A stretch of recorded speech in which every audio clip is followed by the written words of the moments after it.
Let's talk about how to get materials you need for your research that the library doesn't own or have access to, or if you're a distance user and can't come to campus. We call this service Interlibrary Loan, or ILL. To access this, just use the request article or book link that you'll find available extensively throughout our site. If you're on the campus network or the VPN, you should be automatically validated in. The very first time you use this service, you'll be asked to fill out a profile form to provide us with some basic information. For our resident students, we just need your name, an email address, and a phone number so we can contact you if we have questions. If you're a distance user, please be sure to also add a mailing address so we can mail any physical items to you. Then be sure to fill out your status and your department. And by the way, your email address does not have to be your NPS official one. You'll only need to do this once unless you need to go in and change the information for us for contacting you. Now let's take a look at how to request things. On the form under New Request, you'll notice the different options that are there. Pick the one that most closely matches what you need and fill out the required information, and then you'll go to the bottom of the form to submit it.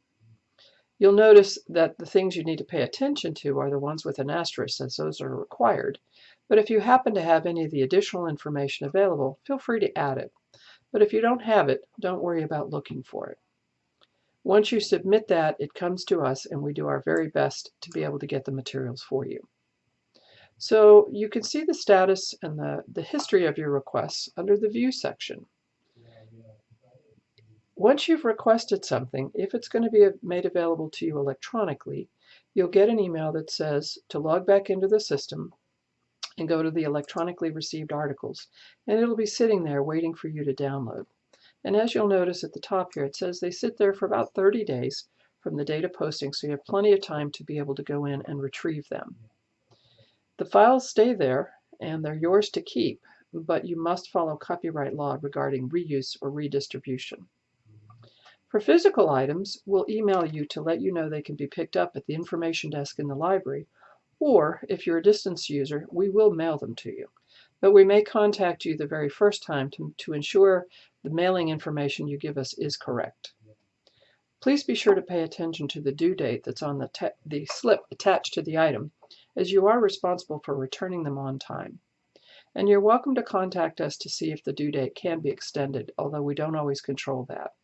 You'll notice we have the Interlibrary Loan email account up here, and it's also on the main menu. You'll have the contact information over here. For journal articles, it typically takes anywhere from a day or 2 to 3 days, but for books it might take longer.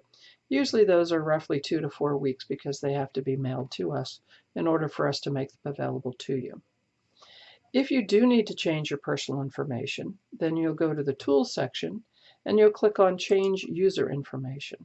And this is where you can update whatever email address you want to use, whatever phone number would be great for us to contact you, and your mailing address if that's relevant.